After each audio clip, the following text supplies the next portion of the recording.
IAF short of not only fighter jets but pilots too. New Delhi, the Indian Air Force, IAF, is short of not only fighter jets but also pilots to fly them in the event of a war.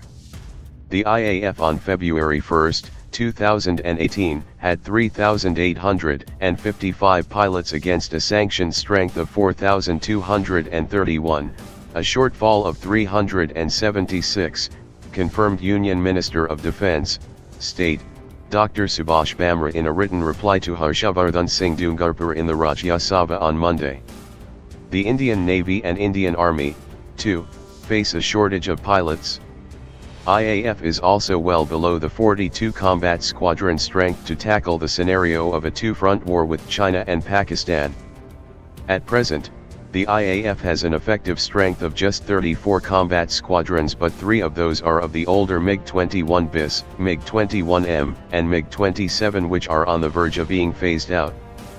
There are 11 squadrons of the frontline Su-30 Mki, 3 each of the MiG-29 and Mirage 2000, 6 Jaguar and 6 MiG-21 Bison squadrons apart from 2 upgraded MiG-27 squadrons.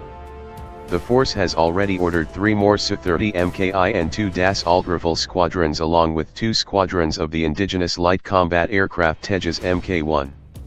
The Indian Navy is also short by 91 pilots.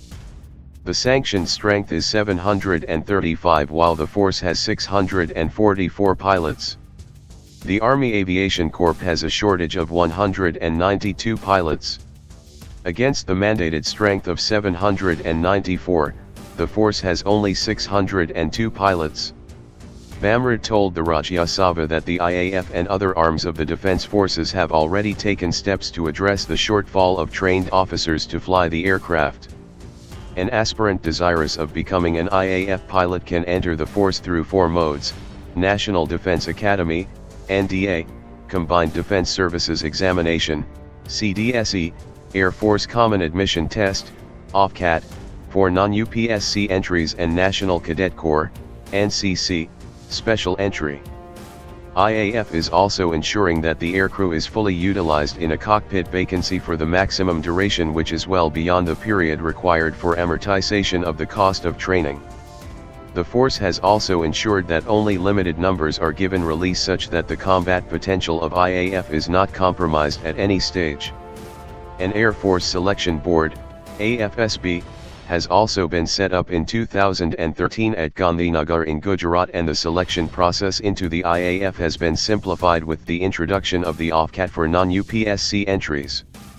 IAF has also been organizing career fairs/exhibitions, advertisements in print and electronic media, motivational lectures in schools, colleges, visual/signage at strategic locations, etc. to woo aspirants aiming to become a pilot.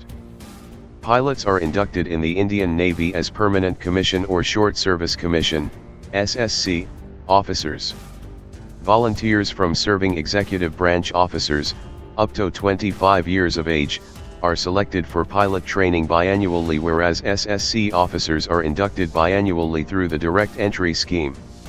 All pilots in the Army Aviation Corps are commissioned officers. All aspirants must take and clear the Pilot Aptitude and Battery Test, PABT, and Aviation Medical Examination, after which they undergo the basic and advanced flying training, on completion of which they become pilots.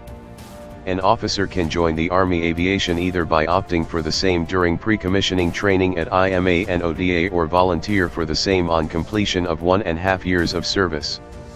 A study on the restructuring of Army pilot cadre was conducted, following which some decisions to address the issue have been taken. There has been an increase in direct commissioned officers, DCO, both from Indian Military Academy, IMA, and the Officers Training Academy, ODA. For the DCO, the lower service limit of 2 years of attachment period with fallback arm after commissioning has also been reduced to 1.5 years.